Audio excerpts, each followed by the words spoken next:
Shalom, selamat pagi, selamat beraktivitas. Tuhan kiranya memberkati kita buat pagi hari ini.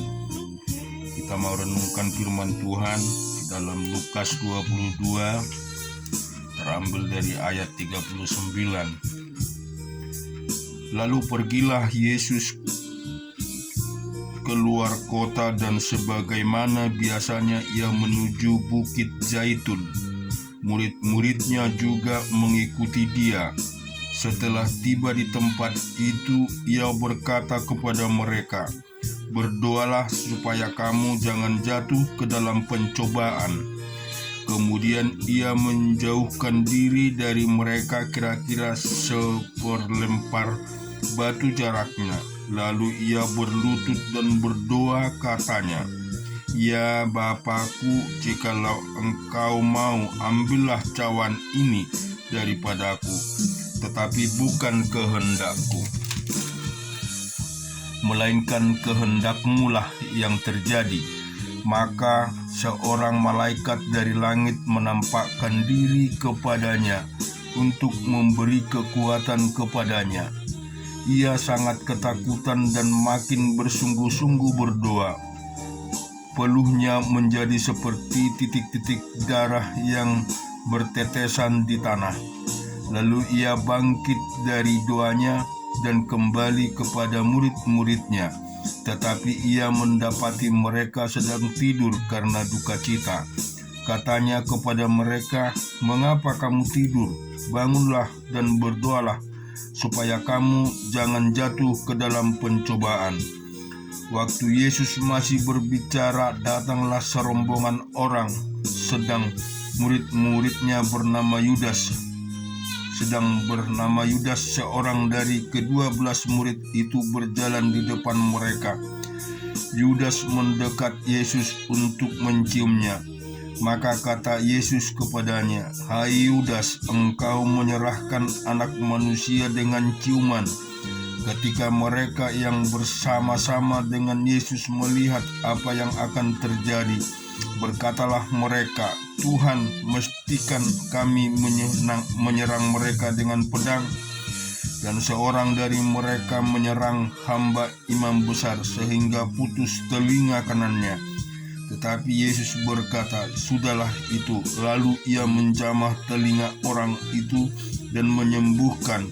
Maka Yesus berkata kepada imam-imam kepala dan kepala-kepala pegawai bait Allah serta tua-tua yang datang untuk menangkap dia, katanya, "Sangkamu aku ini penyamun, maka kamu datang lengkap dengan pedang dan pentung. Padahal tiap-tiap hari aku ada di tengah-tengah kamu di dalam bait suci, bait Allah, untuk tidak menangkap aku. Tetapi ia saat kamu dan ini kuasa kegelapan itu." Lalu Yesus ditangkap dan dibawa dari tempat itu. Ia digiring ke rumah imam besar, dan Petrus mengikut dari jauh. Di tengah-tengah halaman rumah itu orang memasang api dan mereka duduk mengelilinginya. Petrus juga duduk di tengah-tengah mereka. Seorang hamba perempuan melihat dia duduk dekat api.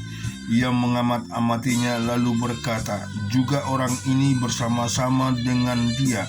Tetapi Petrus menyangkal, katanya, "Bukan, aku tidak kenal dia." Tetapi berapa lama kemudian seorang lain melihat dia lalu berkata, "Engkau juga seorang dari mereka." Tetapi Petrus berkata, "Bukan, aku tidak." Dan kira-kira sejam kemudian seorang lain berkata dengan tegas, "Sungguh orang ini juga bersama-sama dengan dia, sebab ia juga orang Galilea."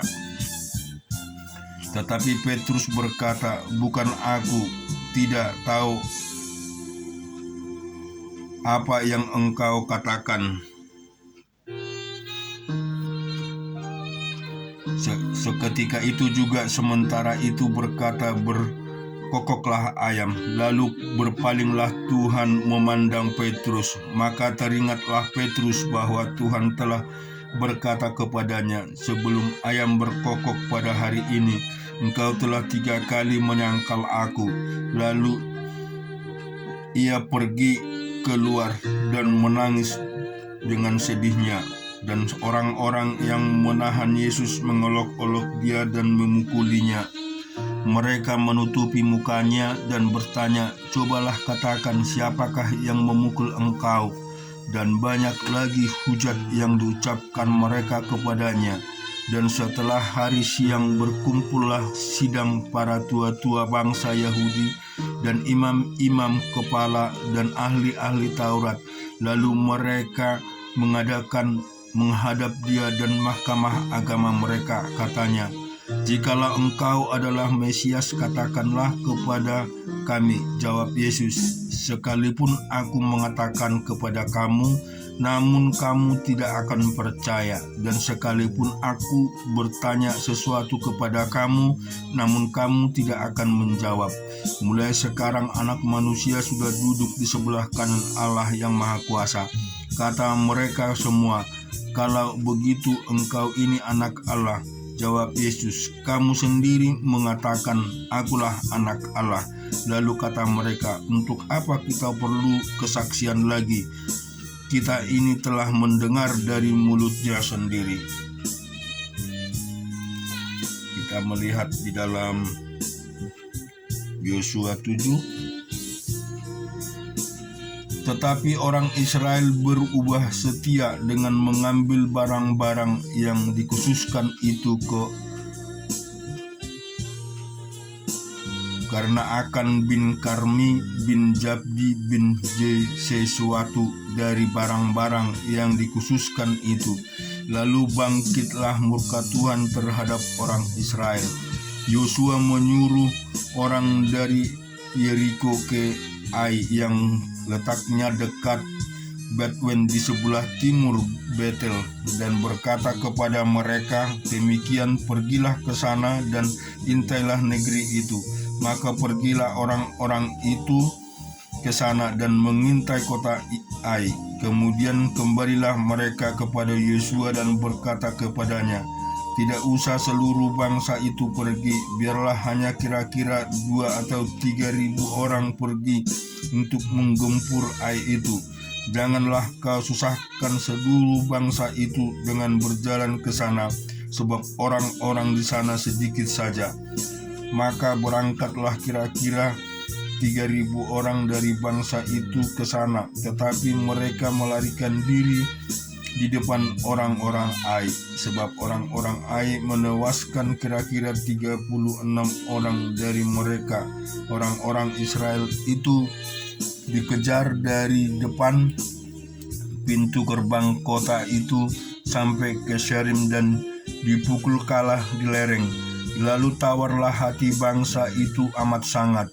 Yosua yang mengoyakkan jubahnya dan sujudlah ia dengan mukanya sampai ke tanah di depan tabut Tuhan hingga petang, bersama dengan para tua-tua orang Israel sambil menabur debu di atas kepalanya.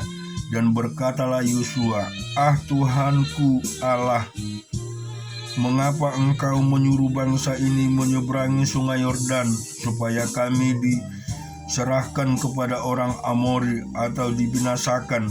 Lebih baik kalau kami putuskan tadinya untuk tinggal di seberang sungai Yordan itu. Oh Tuhan, apakah yang akan kukatakan setelah orang Israel lari membelakangi musuhnya? Apabila hal itu terdengar oleh orang Kanaan dan seluruh penduduk negeri ini, maka mereka akan mengepung kami dan melenyapkan nama kami dari bumi ini. Dan apakah yang akan kau lakukan untuk memuliakan namamu yang besar itu?" Lalu berfirmanlah Tuhan kepada Yosua, "Bangunlah, mengapa engkau sujud demikian? Orang Israel telah berbuat dosa. Mereka melanggar perjanjianku yang kuperintahkan kepada mereka. Mereka mengambil sesuatu dari barang-barang yang dikuduskan itu. Mereka mencurinya, mereka menyembunyikan, dan mereka menaruhnya di antara barang-barangnya. Sebab itu orang Israel tidak dapat bertahan menghadapi musuhnya. Mereka membelakangi musuhnya, sebab mereka itu pun khususkan untuk ditumpas. Aku tidak akan menyertai kamu lagi jika barang-barang yang dikhususkan itu tidak kamu punahkan dan tengah-tengahmu.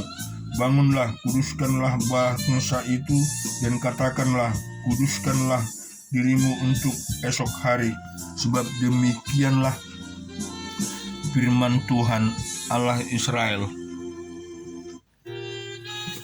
Hai orang Israel, ada barang-barang yang dikhususkan di tengah-tengahmu. Kamu tidak akan dapat bertahan menghadapi musuh sebelum barang-barang yang dikhususkan itu kamu jauhkan dari tengah-tengah kamu. Besok pagi kamu harus tampil ke muka suku demi suku, dan suku yang ditunjuk oleh Tuhan harus tampil ke muka kaum demi kaum, dan kaum yang ditunjuk oleh Tuhan harus tampil ke muka keluarga demi keluarga, dan keluarga yang ditunjuk oleh Tuhan harus tampil ke muka seorang demi seorang. Dan siapa yang didapati menyimpan barang-barang yang dikhususkan itu akan dibakar dengan api, ia dan segala sesuatu yang ada padanya, sebab ia telah melanggar perjanjian Tuhan dan berbuat noda di antara orang Israel. Keesokan harinya bangunlah Yosua pagi-pagi, lalu menyuruh orang Israel tampil ke muka suku demi suku. Maka didapatinyalah suku Yehuda. Ketika disuruhnya tampil ke muka kaum-kaum Yehuda, maka didapatinya kaum Jerah. Ketika disuruhnya tampil ke muka kaum Jerah seorang demi seorang, maka didapatinyalah Zabdi. Ketika disuruhnya keluarga orang itu tampil ke muka seorang demi seorang, maka didapatinyalah Akan bin Karni bin Zabdi bin Jerah dari suku Yehuda. Berkatalah Yosua kepada Akan, "Anakku, hormatilah Tuhan Allah Israel dan mengakulah di hadapannya. Katakanlah kepadaku apa yang kau perbuat, jangan sembunyikan kepadaku." Lalu Akan menjawab Yosua, katanya, "Benar, akulah yang berbuat dosa terhadap Tuhan Allah Israel, sebab beginilah perbuatanku. Aku melihat di antara barang-barang jarahan itu jubah yang indah buatan Sinear, dan 200 siskal perak dan sebatang emas yang 50 siskal beratnya. Aku mengingininya, maka ku ambil semuanya itu disembunyikan di dalam kemahku dalam tanah, dan perak itu dibawa sekali." Lalu Yosua menyuruh orang segera pergi ke kemah itu, dan sesungguhnya semua itu disembunyikan dalam kemah Akan, dan perak itu ada di bawah sekali. Maka mereka mengambil semuanya itu dari dalam kemah, lalu membawanya kepada Yosua dan kepada semua orang Israel, dan mencurahkannya di hadapan Tuhan. Kemudian Yosua beserta seluruh Israel mengambil Akan bin Jerah di perak, jubah dan emas sebatang itu, anak-anaknya yang laki-laki dan perempuan, lembunya, keledainya dan kambing dombanya, kemahnya dan segala kepunyaannya. Lalu semuanya itu dibawa ke kemah Akor, ke lembah Akor. Berkatalah Yosua, "Seperti engkau mencelakakan kami, maka Tuhan pun mencelakakan engkau pada hari ini." Lalu seluruh Israel melontari dia dengan batu. Semuanya itu dibakar dengan api dan dilempari dengan batu. Sesudah itu didirikanlah di atasnya suatu timbunan batu yang besar, yang masih ada sampai sekarang. Lalu surutlah murka Tuhan yang menyala-nyala itu. Oleh sebab itu nama tempat itu sampai sekarang disebutkan lembah Akor. Dan kemudian kita renungkan firman Tuhan di dalam Mazmur 95. Marilah kita bersorak-sorai untuk Tuhan, bersorak-sorai bagi gunung batu keselamatan kita. Biarlah kita menghadap wajahnya dengan nyanyian syukur, bersorak-sorai baginya dengan nyanyian mazmur, sebab Tuhan adalah Allah yang besar, dan Raja yang besar mengatasi segala Allah. Bagian-bagian bumi yang paling dalam ada di tangannya. Puncak gunung-gunung pun kepunyaannya. Kepunyaannya laut, dialah yang menjadikan dan darat, tangannya lah yang membentuknya. Masuklah, mari kita sujud menyembah, berlutut di hadapan Tuhan yang menjadikan kita, sebab dialah Allah kita, dan kitalah umat gembalaannya dan kawanan domba tuntunan tangannya. Pada hari ini sekiranya kamu mendengar suaranya, jangan keraskan hatimu seperti di Meriba, seperti pada hari di masa di padang gurun, pada waktu nenek moyangmu mencobai aku, menguji aku, padahal mereka melihat perbuatanku. 40 tahun aku jemu kepada angkatan itu, maka kataku, mereka satu bangsa yang sesat hati, dan mereka itu tidak mengenal jalanku. Sebab itu aku bersumpah dalam murkaku, mereka takkan masuk ke tempat perhentianku.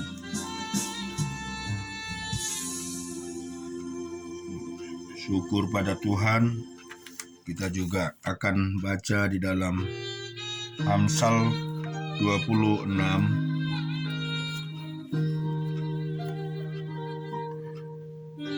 Seperti salju di musim panas dan hujan pada waktu panen, demikian kehormatan pun tidak layak bagi orang bebal. Seperti burung pipit mengirap dan burung layang-layang terbang, demikian kutuk tanpa alasan tidak akan kena. Cemeti adalah untuk kuda, kekang untuk keledai, dan pentung untuk punggung orang bebal. Jangan menjawab orang bebal menurut kebodohannya, supaya jangan engkau sendiri menjadi sama dengan dia. Jawablah orang bebal menurut kebodohannya, supaya jangan ia menganggap dirinya bijak. Siapa mengiring pesan dengan perantaran orang bebal, mematahkan kakinya sendiri dan meminum kecelakaan. Amsal di mulut orang bebal adalah seperti kaki yang terkulai daripada orang yang lumpuh, seperti orang menaruh batu di umban. Demikianlah orang yang memberi hormat kepada orang bebal. Amsal di mulut orang bebal adalah seperti duri yang menusuk tangan pemabuk. Siapa mempekerjakan orang bebal dan orang-orang yang lewat adalah seperti pemanah yang melukai tiap orang, seperti anjing kembali ke muntahnya. Demikian orang bebal yang mengulangi kebodohannya. Jikalau engkau melihat orang yang menganggap dirinya bijak, harapan bagi orang bebal lebih banyak daripada bagi orang itu. Berkatalah si pemalas, ada singa di jalan, ada singa di lorong, seperti pintu berputar pada engselnya, demikian si pemalas di tempat tidurnya. Si pemalas mencelupkan tangannya ke dalam pinggang, tetapi ia terlalu lelah untuk mengembalikan ke mulutnya. Si pemalas menganggap dirinya lebih bijak daripada 7 orang yang menjawab dengan bijaksana. Orang yang ikut campur dalam pertengkaran orang lain adalah seperti orang yang menangkap telinga anjing yang berlalu, seperti orang gila menembakkan panah api, panah dan maut. Demikianlah orang yang memberdaya sesama dan berkata, aku yang bersenda gurau. Bila kayu habis, padamlah api, tetapi pemitnah tak ada redalah pertengkaran. Seperti arang untuk bara menyala dan kayu untuk api, demikianlah orang yang suka bertengkar untuk panasnya perbantahan. Seperti sedap-sedapan perkataan pemitnah masuk ke lubuk hati, seperti pecahan periuk bersalutkan perak, demikianlah bibir manis dengan hati jahat. Si pembenci berpura-pura dengan bibirnya, tetapi dalam hati dikandungnya tipu daya. Kalau ia ramah, janganlah percaya kepadanya, karena 7 kekejian ada dalam hatinya.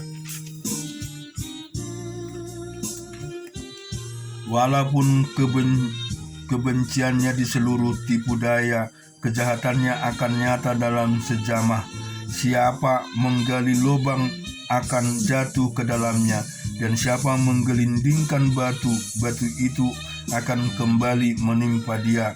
Lidah dusta membenci korbannya, dan mulut licin mendatangkan kehancuran. Syukur kepada Tuhan buat pagi hari ini kita telah membaca firman Tuhan. Biarlah kita renungkan, biarlah kita senantiasa menjadikan Tuhan sebagai Allah yang luar biasa di hidup kita. Janganlah kita seperti Petrus yang menyangkal Tuhan Yesus sampai 3 kali, walaupun dia sebenarnya menjadikan Allah sebagai Tuhan dan Juru Selamatnya.